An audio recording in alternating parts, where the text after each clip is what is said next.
Hello दोस्तों। स्वागत है आप सभी का आपके अपने यूट्यूब चैनल सुपर मैथमेटिक्स 2.0 पर। तो भाई हम आदित्य रंजन सर वाला मैथ पढ़ रहे थे, रेलवे वाला 4000 प्लस, जिसमें हमने डिस्काउंट वाला चैप्टर हमने ख़त्म किया था। तो अब हम देखेंगे साधारण ब्याज। ओके। साधारण ब्याज का सबसे पहले हम बेसिक जानेंगे कि भाई बेसिक क्या होता है इसका। उसके बाद हम क्वेश्चन लगाएंगे। सभी क्वेश्चन मैं बेस्ट तरीके से बताऊंगा। तो सभी भाई क्लास को लाइक कर दें और शेयर कर दें। और जो भी भाई क्लास को पहली बार देख रहे हैं वो चैनल को सब्सक्राइब कर लें। तो चलिए सबसे पहले हम इसका बेसिक देख लेते हैं। आप सभी को पता होगा, देखिए मैंने यहाँ पे उनका पिक्चर नहीं लगाया है, फोटो नहीं लगाया है। ओके। लेकिन ये जितने भी मैं क्वेश्चन आपको करा रहा हूँ, ये सभी के सभी क्वेश्चन आपके आदित्य रंजन सर वाला जो मैथ है 4000 प्लस वाला, उसी से करा रहा हूँ मैं, रेलवे वाले से। ओके। तो चलिए देखिए, सबसे पहले हम इसका बेसिक जानेंगे।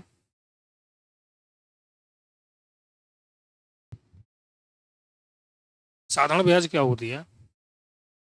सबसे पहले देखो, साधारण ब्याज का मतलब होता है कि अगर मान लो 100 रुपये हैं और 100 रुपये पर 10% की दर चल रही है, तो भाई ध्यान रखना, 100 रुपये पर 10% की ब्याज चलेगी केवल। 100 रुपये पर 1 साल की 10 रुपये की ब्याज होगी। तो मूलधन विसर्जन कितना हो गया, 110 रुपये। अगली बार भी जब चलेगी ना ब्याज, तो वो इसी 100 रुपये पर ही चलेगी। ठीक है। अगर मैं 3 साल की बात करता हूँ, तो फिर वो आपकी इसी पे चलेगी। कहने का मतलब ये है कि इसमें ब्याज पे ब्याज नहीं चलती है, केवल और केवल मूलधन पर ही ब्याज चलती है आपकी। आया आपकी समझ में।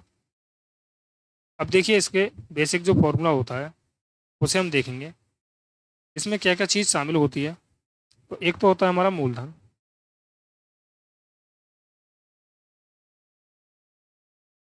जिसे हम भाई प्रिंसिपल बोलते हैं। ओके। एक होता है आपका ब्याज, जिसे हम इंटरेस्ट बोलते हैं।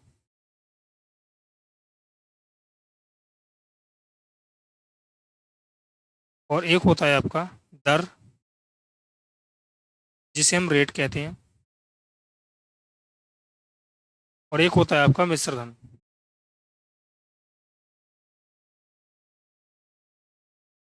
मिश्र धन को हम बोलते हैं अमाउंट। इसे हम पी से डिनोट करते हैं, ध्यान रखेंगे। इसे हम एस आई से डिनोट करते हैं, ब्याज को, सिंपल इंटरेस्ट।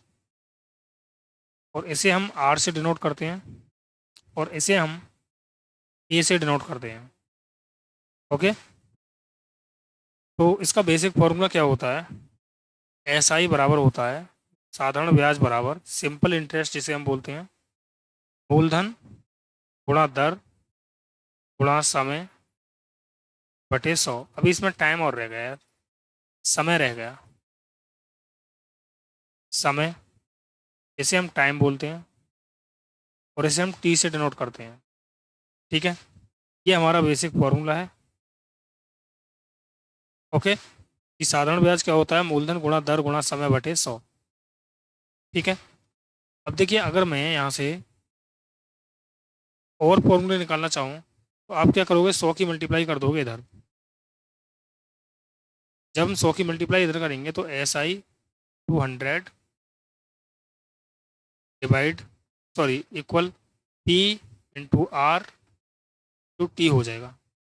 अब यहाँ से हमें कुछ भी चीज़ निकालनी हो, तो हमेशा ध्यान रखना कि साधारण ब्याज गुणा 100 हमेशा ऊपर रहेगी। जैसे अगर मैं यहाँ से निकालना चाहूँ आपका प्रिंसिपल, तो साधारण ब्याज गुणा 100 बटे दर गुणा समय, ये नीचे आ जाएगा, और यहाँ से ये प्रिंसिपल निकल आएगा।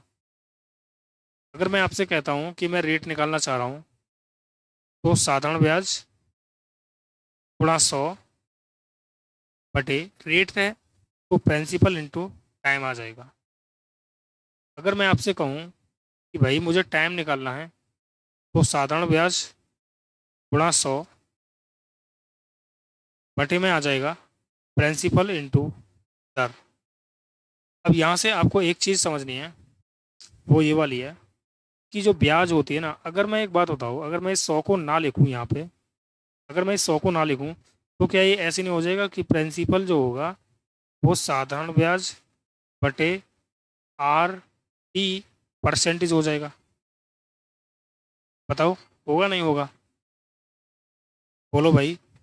अगर मैं यहाँ पे देखो, यहाँ पे अगर इस 100 को ना लिखूँ, तो ये क्या हो जाएगा?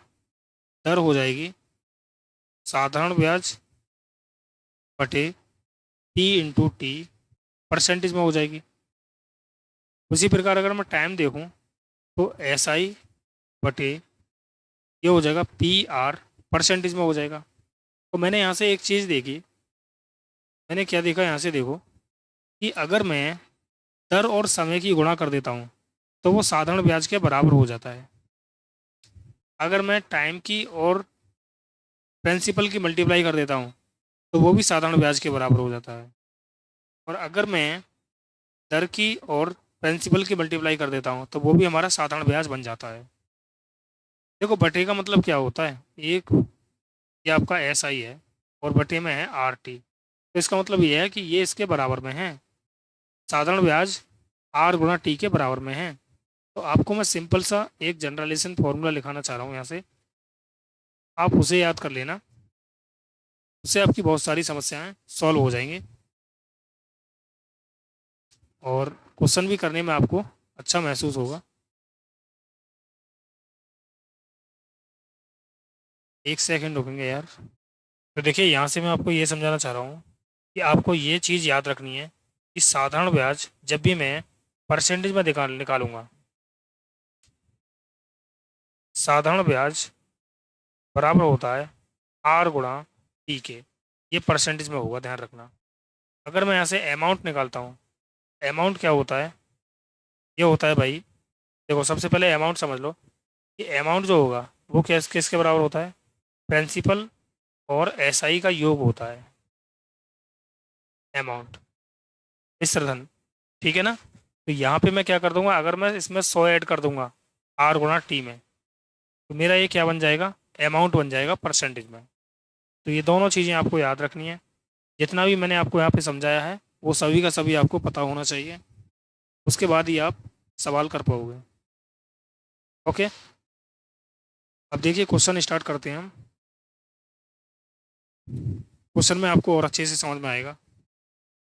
देखो भाई, जैसे कि टाइप 1 का ये पहला क्वेश्चन है। क्वेश्चन कह रहा है कि राही ने किसी बैंक में 600 रुपये की धनराशि को जमा कराया, जिस पर उसे 8% प्रति वर्ष का साधारण ब्याज प्राप्त होना है।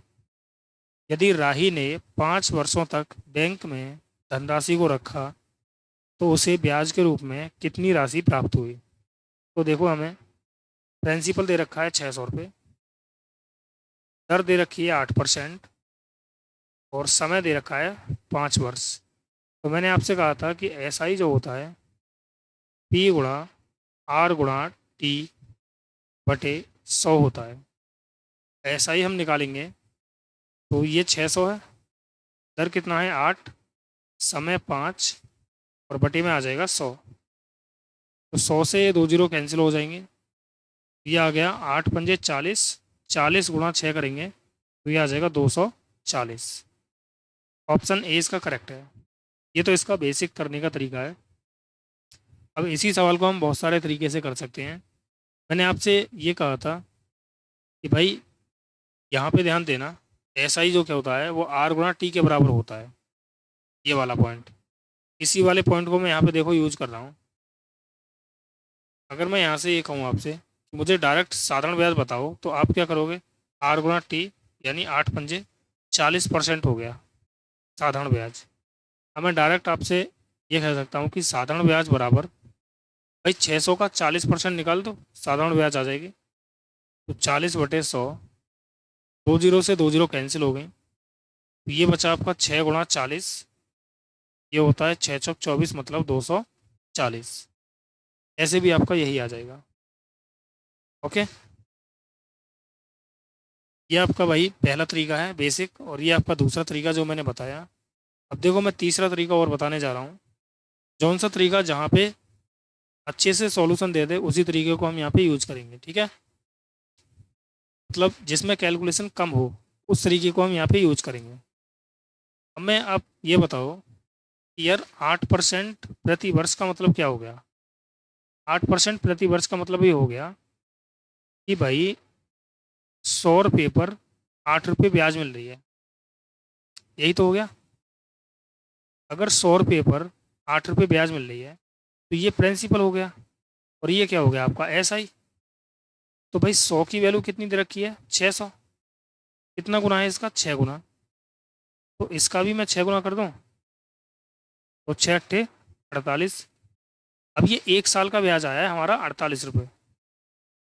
आया आपकी समझ में। अब मुझे भाई 1 साल का ब्याज है 48 रुपये, तो मुझे क्या चाहिए, 5 साल का ब्याज।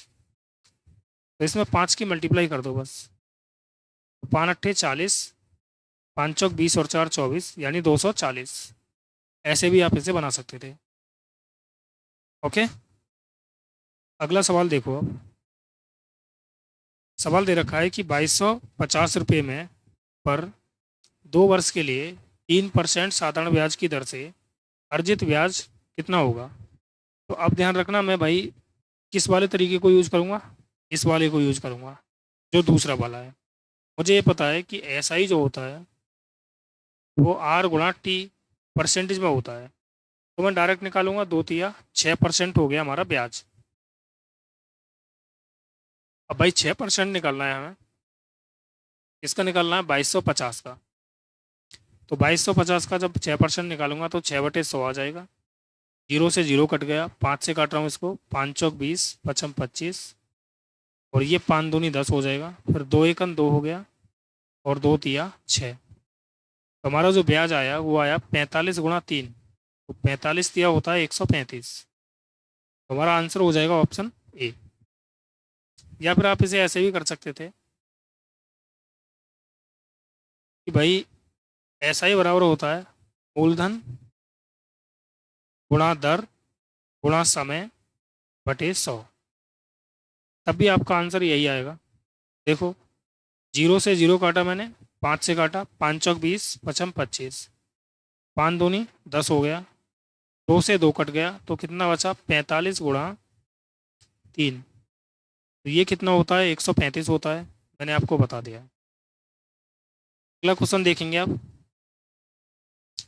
क्वेश्चन है कि यदि ब्याज प्रति वर्ष 12% साधारण ब्याज की दर से अर्जित होता है तो 16,250 रुपये पर 3 वर्षों के लिए ब्याज कितना होगा। तो मुझे ये बताओ यार, भाई R कितना है, 12%, और T कितना है, 3 वर्ष। मुझे पता है कि SI बराबर होता है R×T। SI बराबर होता है R×T परसेंटेज में ब्याज आ जाएगा। तो 12 कितना हो गया, 36। मतलब ब्याज आ गया हमारा 36%। अब मैं अगर ब्याज निकालना चाहूँ यहाँ से, तो ब्याज जो होगी वो कितनी होगी, 16,250 का 36% निकाल दो, वही हमारी ब्याज होगी। तो सॉल्व करेंगे जब हम यहाँ से, तो मैंने 0 से 0 काट दिया, 5 से काटा मैंने इसको, 5×3 = 15, 5 दूनी 10, 5×25, 5 से 10 को काटा 2 बार, फिर 2 × 2 हो गया, और 2 से काटा मैंने इसको, 18 बार कट गया ये। तो 18×5 कितना हो गया, 90, 9 बचा, 18 दूनी 36, और 9 कितना हो गया भाई, 45। ठीक है, तो 50 देखो लास्ट में सभी के में है, लास्ट डिजिट जरूर चेक करना है आपको, ध्यान रखना। ठीक है, 18×5 90, 9 बचा था, 45 4 बचा था ना हासिल का। तो 18 ही थी, 54, 54 और 4 हो गया 58, यानी 5850 रुपये ब्याज आ जाएगी हमारी। ऑप्शन बी हमारा करेक्ट होगा। आया क्या आपकी समझ में। वैसे भी कर सकते थे सिंपल फॉर्मूला से, R×P×R×T/100 उससे। अगला सवाल देखो। अब ये सवाल दे रखा है भाई, ठीक है, 75,000 रुपये की राशि पर 2 सही 5/3% वार्षिक ब्याज की दर से 5 वर्ष की अवधि के साधारण ब्याज की राशि ज्ञात कीजिए। तो R×T अगर मैं करूँगा यहाँ पे, तो पहले तो मुझे 2 सही 5/3 इसे सही से लिखना है। तो 2×3 = 6, यानी 3 दूनी 6, 6 और 5 = 11। तो 11/3% आ गई यहाँ पे रेट। और टाइम कितना है, 5 वर्ष है। आर गुना टी जब मैं करूँगा तो 11 पंजे हो जाएगा 55/3%। ये आपकी ब्याज है। भाई हमें ब्याज चाहिए रुपयों में, ठीक है ना। यानी 75,000 पर जो ब्याज है वो कितनी है, 55/3%। परसेंट हटाऊंगा तो बटे में आ जाएगा 100। सॉल्व करेंगे यहाँ से तो 2 जीरो से ये 2 जीरो कैंसिल हो गई। 3 से काटा मैंने इसको, 3 दूनी 6, 3 पंजे 15, 250 बार कट गया। तो ये आ गया आपका 0। 25 पंजे 125 हो गया, 12 बचा। फिर 25 पंजे 125 हो जाएगा, ये हो गया 731। मतलब ये आ गया 13,750 रुपये। ऑप्शन सी हमारा करेक्ट हो जाएगा। ओके।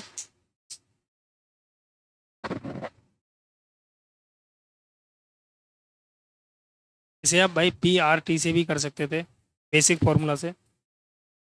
अगला सवाल देखो अब। सवाल दे रखा है कि भाई 4.5% प्रति वर्ष की दर से 4 वर्ष 6 माह का 2400 रुपये पर अर्जित साधारण ब्याज क्या होगा। तो देखो यार, टाइम जो दे रखा है ना इस बार, वो 4 वर्ष प्लस 6 माह है। माह को क्या कर लो, वर्ष में बना लो, तो 12 से भाग कर देंगे। 6 एकन 6, 6 दूनी 12। तो ये आ गया 2 चौक 8 और 1 9/2 वर्ष। और दर कितनी है भाई, ये है आपकी 4.5%। 4.5% का मतलब कितना हो गया, 9/2% हो गया ना। तो आर गुना टी करूँगा तो ये हो जाएगा 9×91/4%। यानी ब्याज कितनी आ गई हमारी, 81/4% आ गई। अब हमें ये रुपयों में चाहिए भाई, 2400 रुपये पर निकाल देंगे अब हम। 81/4, हटाएंगे तो बटे में 100 आ जाएगा। कैलकुलेट कर लो यहाँ से, तो 2 जीरो से 2 जीरो कैंसिल हो गए। 4 एकन 4, 4 6 24, 6 की मल्टीप्लाई करना है तो 6 एकन 6 और 6 8 48। ये आ गया आपका 486, ऑप्शन ए। ओके। अगला सवाल देखेंगे अब। किसी भी देखो, ये 6 महीने है ना, जब भी हम माह को वर्ष में कन्वर्ट करेंगे तो 12 से भाग करना पड़ेगा, ठीक है। जैसे ये सवाल है आपका कि भाई 5.25% साधारण ब्याज प्रति वर्ष 8 वर्षों में 3250 रुपये की राशि पर ब्याज क्या होगा। तो देखो आर कितना है, 5.25, और टाइम कितना है, 8 वर्ष। एक तरीका तो यही है कि भाई ऐसा ही जो होगा, 3250 का 5.25 गुणा 8/100। और दूसरा तरीका ये है, इन दोनों की मल्टीप्लाई कर दो, 25 अट्ठे 200, यानी 2 अंक आ जाएंगे यहाँ पे, पॉइंट लगेगा। हासिल बचा 2, 8 पंजे 40 और 2 42। अब पॉइंट के बाद में जीरो का तो कोई महत्व तो रहता नहीं है, तो इसे हटा दो यहाँ से। यानी 42% क्या है, हमारी ब्याज है। तो दूसरा तरीका मैंने आपको ये बताया है कि 3250 रुपये पर 42% का ब्याज निकाल दो, तो 42/100 आ गया। और एक तरीका ये है, तो इससे सॉल्व कर लो चाहे इससे सॉल्व कर लो, अब देख लो किससे आसान हो रहा है। मुझे तो भाई ये वाला आसान लग रहा है। कैलकुलेशन कर दो यहाँ से, देखो 0 से 0 काटा मैंने, 5 से काट रहा हूँ, 5 6 30, 55 25, 5 दूनी हो गया 10। मैंने 2 एकन 2 और 2 से काटा, ये 2 दूनी 4, 2 एकन 2। तो ये आ गया आपका 65 × 21। अब देखो इकाई अंक क्या है यहाँ पे, इकाई अंक तो सभी में सेम है। 21 की मल्टीप्लाई कर दो फिर तो, 21 पंजे 105 हो जाएगा, 10 बचा हासिल का, और 21 छिक्के होता है 126। तो ये आ गया भाई 136, यानी 1365 रुपये ब्याज होगा। ऑप्शन सी हमारा करेक्ट है। और यदि आप इसको सॉल्व करना चाहते हो तो यहाँ से पॉइंट हटाएंगे, 2 जीरो आ जाएंगे। देखो 25 दूनी 50 हो गया, और 25 सेकंड 25, 25 चौक हो गया 100। मैंने काटा इसको 4 एकन 4, 4 दूनी 8 हो गया। जीरो से जीरो काट दिया, 5 से काटा मैंने इसको, 2 बार कट गए, और 5 से इसको काटा तो 5 30 और 5 25। ओके, अब 2 से ये 2 कट जाएगा, तो वही चीज़ आ गई। देखो 65 गुणा 21, सॉल्व करके 1365 ही आ जाएगा। आ गया। अगला सवाल देखो। देखिए जब भी 73 दिन की बात आ जाए, ओके, तो या तो आपके पास दो ऑप्शन है कि या तो आप भाई कर लो इससे, ये फॉर्मूले से, P गुणा R गुणा T से बटे 100, या फिर दूसरा तरीका ये है कि अगर टाइम हमारा दिन में है, 73 दिन में है, तो इसे वर्ष में कन्वर्ट कर दो। अब एक वर्ष में 365 दिन होते हैं, तो 365 से भाग करना पड़ेगा, तो 73 पंजे होता है 365, मतलब 1/5 वर्ष आ गई है। और दर कितनी है भाई हमारी, 16% है। तो जब मैं R गुणा T करूँगा तो ब्याज आएगी हमारी कितनी, 16/5%। ओके, अब भाई ब्याज निकाल दो। 48,750 रुपये पर 16/5% हटाएंगे तो बटे में 100 आ जाएगा। ये आपका ब्याज आ जाएगा। देखो सॉल्व करता हूँ मैं यहाँ से, तो जीरो से जीरो कट गया, 5 से काट रहा हूँ इसको, तो 5 नीम 45, 3 बचा, 5 सत्ते 35, 5 25। अब 5 से मैं फिर काट रहा हूँ इसको, तो 5 एकन 5, 4 बचा, 5 नीम 45 और 5 25। 5 से मैंने इसको काट दिया, 5 दूनी 10 हो गया। देखो 2 एकन 2 और 2 अट्ठे 16, तो 195 गुणा 8 जब मैं करूँगा तो 8 पंजे 40, 4 बचा, 8 नीम 72 और 4 हो गया 76, यानी इकाई और दहाई के अंक 60। तो ये दोनों ऑप्शन तो कैंसिल हो गए। अब इन दोनों में यार हम फंस गए, तो पूरा ही कैलकुलेशन कर लेते हैं फिर तो। कितना आया था भाई ये, 8 नीम 72 और 4 76, यानी 7 बचा था हासिल का। अब 8 एकन 8 हो जाएगा, 8 7 कितना हो जाएगा 15, यानी 1560 रुपये ब्याज होगा। ऑप्शन ए हमारा करेक्ट हो जाएगा। ओके, अगला सवाल देखो। जैसे अब ये आपका सवाल दे रखा है, देखो 5 फरवरी 2017 से 19 अप्रैल 2017 तक का ब्याज बताइए। तो 5 फरवरी 2017, ठीक है, से 19 अप्रैल 2017 तक का ब्याज चाहिए हमें। तो 5 फरवरी से, देखो फरवरी के बाद क्या आता है, फरवरी, मार्च, अप्रैल। 5 फरवरी से 5 मार्च, और 5 मार्च से 5 अप्रैल तक चलो। तो फरवरी का महीना जो होता है वो 28 का होता है, तो 28 दिन हो गए। मार्च का 31 का होता है, तो 31 हो गए। अब अगर मैं अप्रैल में, और कितने दिन बचे भाई, तो भाई 14 दिन और बचे ना। तो टोटल मिला के जो डे हो गए,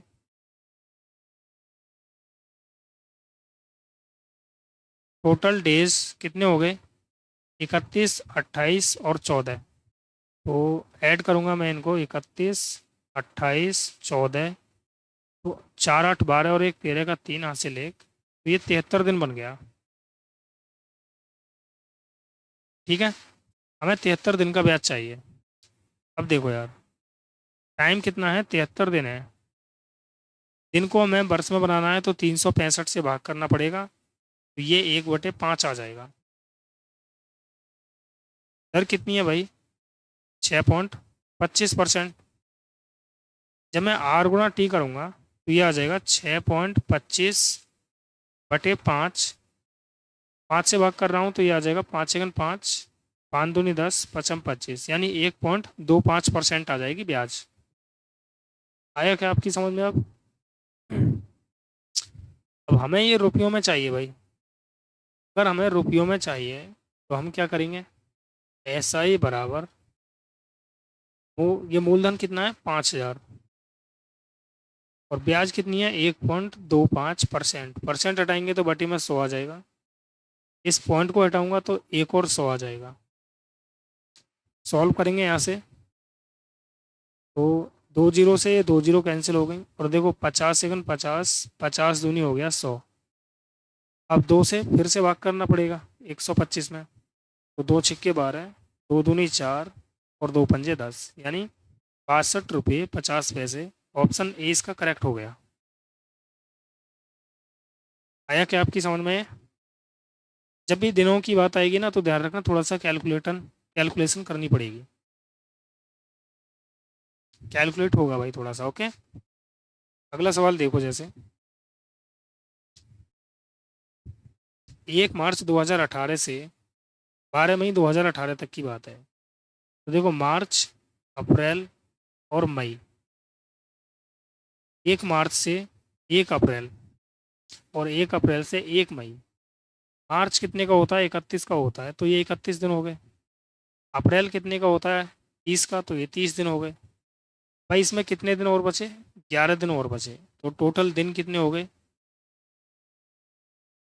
ये हो गए आपके 1 और 1 2, 3 और 3 6 और 1 7, 72 दिन हो गए। अब देखो इसने हमने गलती कहाँ किया? ये 73 दिन बनने चाहिए। देखो यार, 1 मार्च 2018 से, इसका मतलब इसमें 1 मार्च, और देखो इसमें देखो 5 फरवरी 2017 से 19 अप्रैल 2017 तक। और इसमें क्या है भाई? इसमें भी आपका यही है, 1 मार्च 2018 से 12 मई 2018 तक।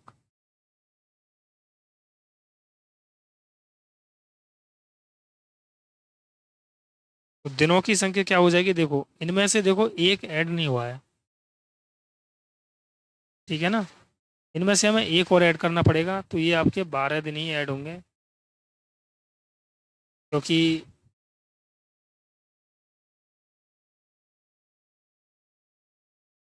एक एक्स्ट्रा हो गया ना ये 30। तो आपके यहाँ पे 12 हो जाएंगे, तो यहाँ पे ये 73 बन जाएगा पूरा, ठीक है ना? अंतिम और लास्ट मैंने एक ही यूज किया है। हमें क्या चाहिए? 12 मई का भी चाहिए, ठीक है ना? इसीलिए दिन कितने हो गए? 73 दिन हो गए। आप देख लेना यार, 73 दिन ही बैठेगा ये। ओके, तो 73 दिन, तो हमें पता है टाइम जो होगा 73 दिन का मतलब कितना होता है? 1/5 वर्ष। और रेट कितनी है भाई? ये होगा 4 अट्ठे 32 और 1 33/4%। मल्टीप्लाई करेंगे तो ये आ जाएगा 33/4 पंजे 30। ये आपकी ब्याज होगी। ओके, अब हमें ब्याज निकालनी है भाई रुपयों में, तो रुपयों में निकालेंगे तो ये आ जाएगा 2500 का 33/20। परसेंट हटाएंगे तो बटे में आ जाएगा 100।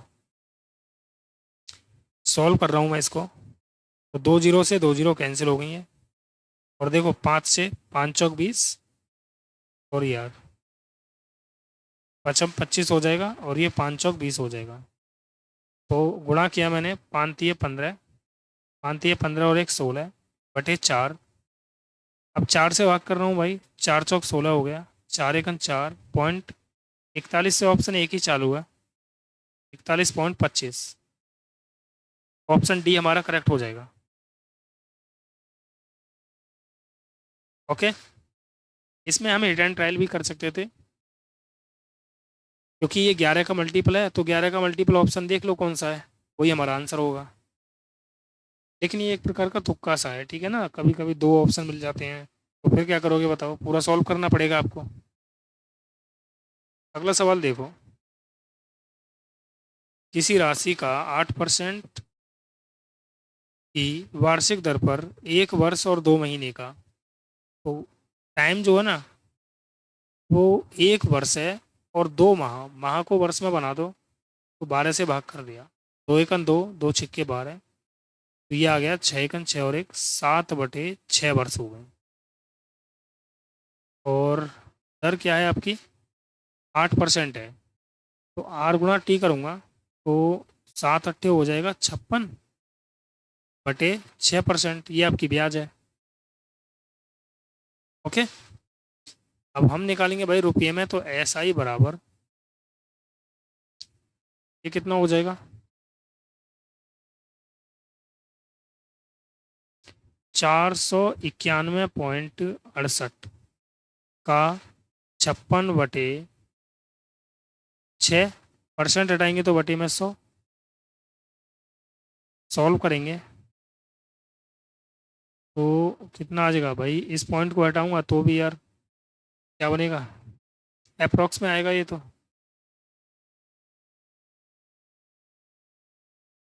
अप्रॉक्स में ही आएगा ना, पॉइंट लग रहा है यार ये। अच्छा ये क्या चीज़ है भाई, ब्याज है आपकी, ने गलत कर दिया, इस बार इसने ब्याज दे रखा है और मूलधन पूछा है, तो ब्याज हमने कितना निकाल लिया, 56/6%, उसके हिसाब से ब्याज कितना है, 491.68, यहाँ से मैं काटता हूँ इसको, तो 7 अट्ठे हो गया 56, 7 7 49 हो गया। ओके, आ जाने की 0, 7 दूनी 14, 7 चौक 28, 8 से कट रहा है क्या ये, 8 अट्ठे 64, 62 हो गया, 8 सत्ते 56, 6 4, 8 अट्ठे 64 कट रहा है ये पूरा पूरा, 8 एकन 8, 8 से काट रहा हूँ इसको, तो ये हो गया 8 अट्ठे 64, पॉइंट लगेगा फिर, ठीक है, 8 सत्ते 56 और 8 अट्ठे 64,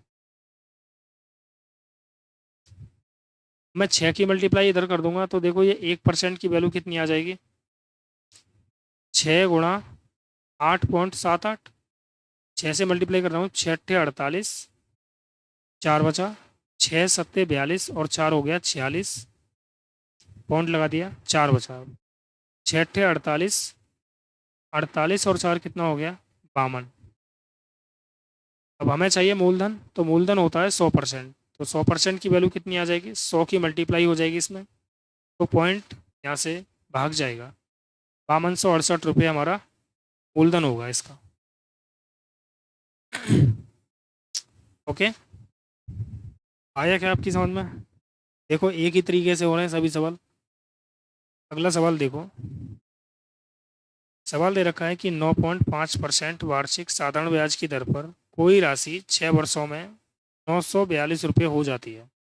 अब 942 रुपये हो जाती है, इसका मतलब ये क्या है, मिश्र धन है, और हमारे पास क्या है, दर और समय, 9.5 और ये है 6, मल्टीप्लाई करूंगा तो ब्याज निकल आएगा, 6 पंजे 30, पॉइंट लगा दिया, 6 नीम 54 और 3 हो गया 57।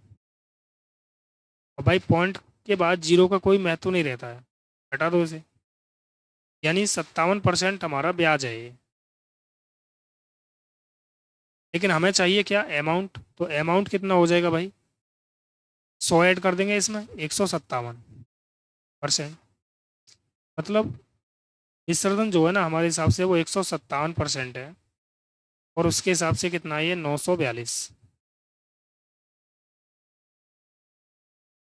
तो कितनी बार कट रहा है भाई, अब देख लो, 6 6 बार कटेगा ना ये, 6 सत्ते 42 हो गया और 15 छिक्के 90, 6 बार कट जाएगा, यानी 1% की वैल्यू क्या आ गई है, 6 आ गई है, तो 100% की वैल्यू कितनी आ जाएगी फिर, 600, ये हमारा मूलधन हो जाएगा, ऑप्शन सी।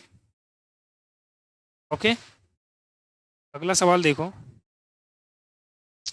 सवाल ये रखा है कि प्रिया एक निश्चित धनराशि निवेश करती है तथा 3 वर्ष बाद 8800 रुपये प्राप्त करती है।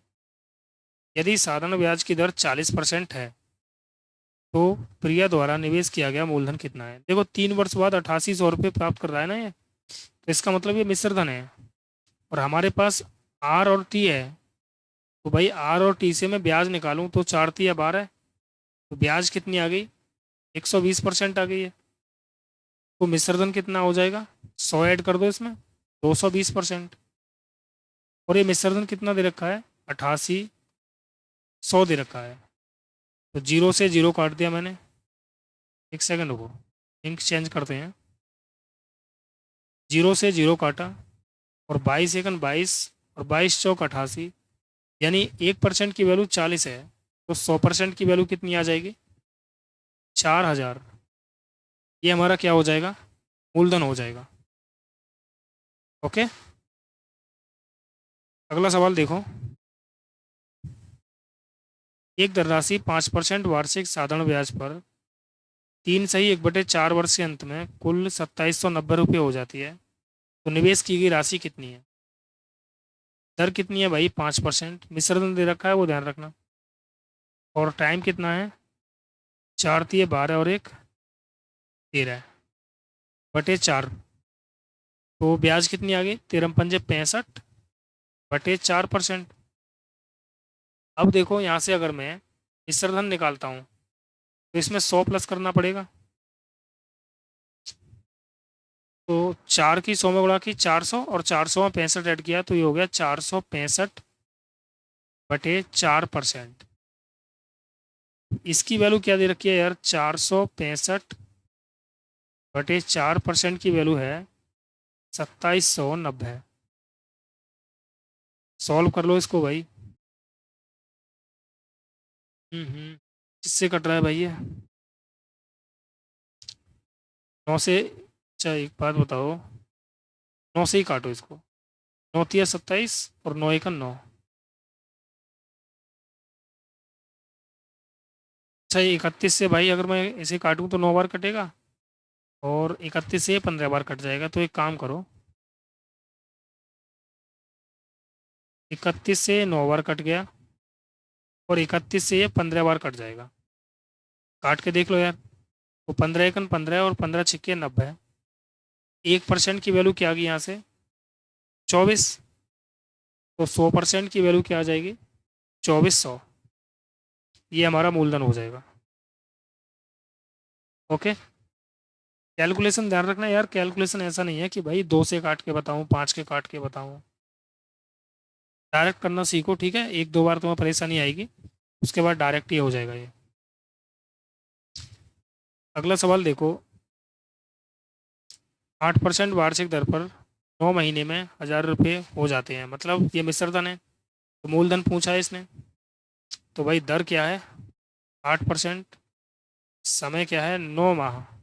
माह को वर्ष में बना दिया, तो ये आ गया भाई 3×3 = 9, 3×4 = 12। अब इन दोनों की मल्टीप्लाई करूंगा मैं, R×T।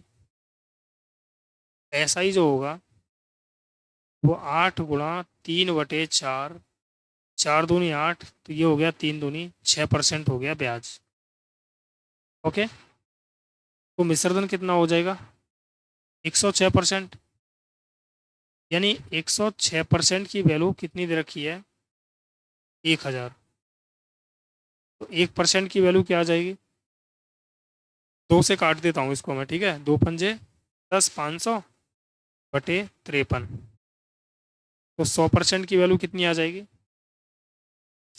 ये हो जाएगा 50,000/53। ओके, अब इकाई का अंक देख लो यार, स्टार्टिंग वाला अंक देख लो, ये कितनी बार कट रहा है। अगर मैं देखो 9 बार काटता हूँ, तो 9×3 = 27, 2 बचा, और 9×5 = 45 और 2 = 47, यानी 9 बार कटेगा ये। तो ये ऑप्शन नहीं हो सकता, ये ऑप्शन नहीं हो सकता। अब देख लो आगे, 23 बच गया ना, 230 हो गया ये। अब 230 में 53 से भाग देता हूँ, तो ये 8 बार तो जाएगा नहीं, 4 बार जाएगा, यानी ये आ जाएगा आपका 94 से स्टार्ट होगा ऑप्शन। और वो ऑप्शन केवल एक ही है, 943.40। ये हमारा आंसर होगा। बोलो आया क्या आपकी समझ में। ठीक है। ब्याज देखो कैसे बना रहा हूँ मैं, हर सवाल में आर गुणा टी करके ब्याज बना रहा हूँ हर सवाल में। अभी तक मैंने 14 क्वेश्चन करा दिए, अब 15वां क्वेश्चन कराने जा रहा हूँ, और इसमें भी मैं आर गुणा टी से ही बनाऊंगा इसे। देखो, उधार ली गई राशि पर 10 वर्षों के लिए 10% प्रति वर्ष की दर से साधारण ब्याज 10 रुपये है, तो उधार ली गई कितनी राशि है? तो देखो यार, ये तो बहुत सिंपल है यार। 10, रेट कितना है 10%, तो ब्याज कितनी आ गई 10 दाम 100%। तो ब्याज किसके बराबर है? ये 10 के। अब हमें पता है मूलधन भी 100% होता है, तो मूलधन भी 100% होता है, तो मूलधन भाई 100 है, तो 100 की वैल्यू क्या है 10। तो जो ब्याज है वही क्या होगा? मूलधन। तो अगर ब्याज 10 है तो मूलधन भी क्या होगा 10। ऑप्शन बी हमारा करेक्ट होगा। ओके। आज की क्लास में भाई हम 15 ही क्वेश्चन करेंगे, इससे आगे के क्वेश्चन हम अगली क्लास में करेंगे। क्लास अच्छी लगे तो लाइक करना और शेयर करना ना भूलें, और जो भी भाई क्लास को पहली बार देख रहे हैं वो चैनल को सब्सक्राइब कर लें और वीडियो को लाइक कर दें। तो चलिए मिलते हैं अगली क्लास में। Okay bye. जय हिंद सभी के लिए।